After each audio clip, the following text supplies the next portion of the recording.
Prime minister ने अभी तक जितने फॉरेन विजिट्स किए, अब्बासी साहब ने बात दुरुस्त कही। वो सऊदी अरब गए थे तो क्राउन प्रिंस के साथ उन्होंने कहा कि यहाँ करप्शन के खात्मे के लिए जो आपने कोशिशें की हैं, क्योंकि वहाँ उन्होंने बहुत सारे कुछ 100-150 शहजादों को पकड़ के वो एक बड़े होटल के अंदर 5 स्टार होटल के अंदर बंद कर दिया था कि पैसे इतने दोगे तो जाओगे।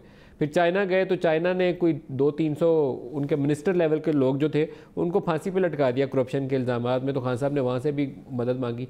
आज मलेशिया के अंदर भी जाके उनका एक एंटी करप्शन का यूनिट है, खान साहब ने उसको भी विज़िट किया और वहाँ से भी कहा कि हम यहाँ से भी सीखना चाहते हैं करप्शन के खिलाफ कैसे काम करने। और फिर दोबारा पाकिस्तानियों से खिताब करते हुए वही बातें दोबारा दोहराई। तो इरादे क्या हैं आपके? इरादे कुछ आपके कुछ ज़्यादा अच्छे नहीं लगते?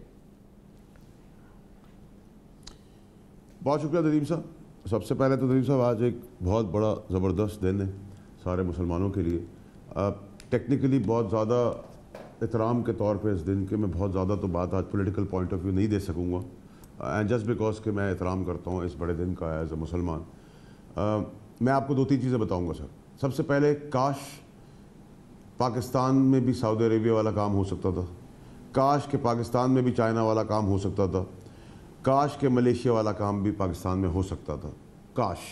और इमरान खान साहब जो बातें कर रहे हैं वो काश और इंशाल्लाह कभी हो सके इस मुल्क के अंदर, क्योंकि कानून इमरान खान साहब की ज़ात चाहती है, इमरान खान साहब की सोच चाहती है, क्योंकि वो एक नेक नीयत ईमानदार, बग़ैर फ़ाइल का, बग़ैर किसी इंटरेस्ट का, किसी बाप बेटे की शुगर मिलें और जायदादों का इंटरेस्ट ना रखने वाला इंसान है। उसकी ख्वाहिश है, उसकी सोच है। यहाँ तक 22 साल में पहुँचे, इंशाल्लाह ये भी मनतकी अंजाम तक पहुँचाएँगे। लेकिन हमारे पास, जैसे मैं हमेशा कहता हूँ कि सर हमारे पास हुकूमत है, इक़्तिदार नहीं है। इक़्तिदार तब आता है जब आपके पास सिंपल मेजॉरिटी हो, और इक़्तिदार आला तब आता है जब आपके पास 2/3 मेजॉरिटी हो। तो हमारे पास बहुत सारी मुश्किलात भी है, बाइंडिंग्स भी हैं, कोलिशंस भी हैं।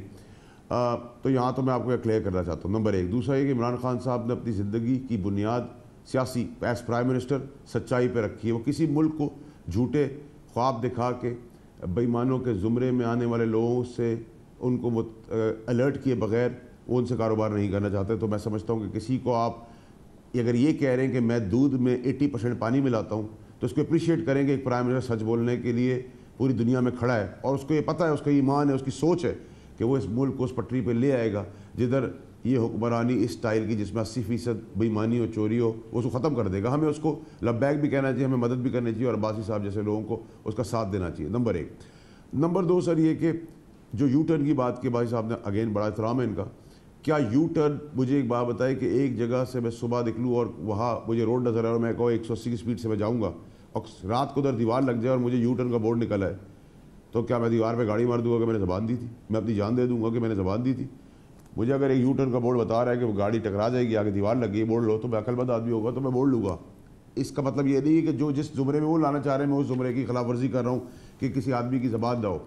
अब मैं आपको भाई साहब के आगे पेश करता हूँ वो चीज़ कि क्या इमरान खान का यू टर्न पे स्टेटमेंट देना उससे बड़ा गुनाह हो गया है जो इनके लीडर नवाज शरीफ साहब ने फ्लोर ऑफ द हाउस में as chief executive of the country, as prime minister, अपनी असेंबली को कॉन्फिडेंस में लेते हुए मुल्क को कौम के सामने ये ज़राए की जो कहानी की, और उस कहानी के बाद वो मुकर गए और कहा मेरे पास इम्यूनिटी है और इसको आप एविडेंस के तौर पर इस्तेमाल नहीं कर सकते।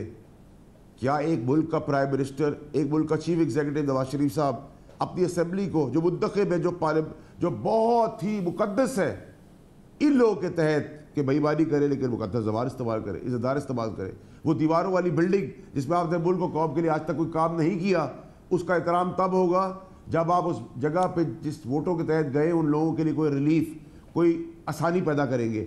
अपनी जेबें गर्म करने के लिए आसानी नहीं, इसलिए वो बिल्डिंग है जब तक उसमें ठीक काम नहीं होता उसके बाद उसका एहतराम होगा, उस पार्लियामान का एहतराम होगा। उस पार्लियामान में आपने झूठी बातें की।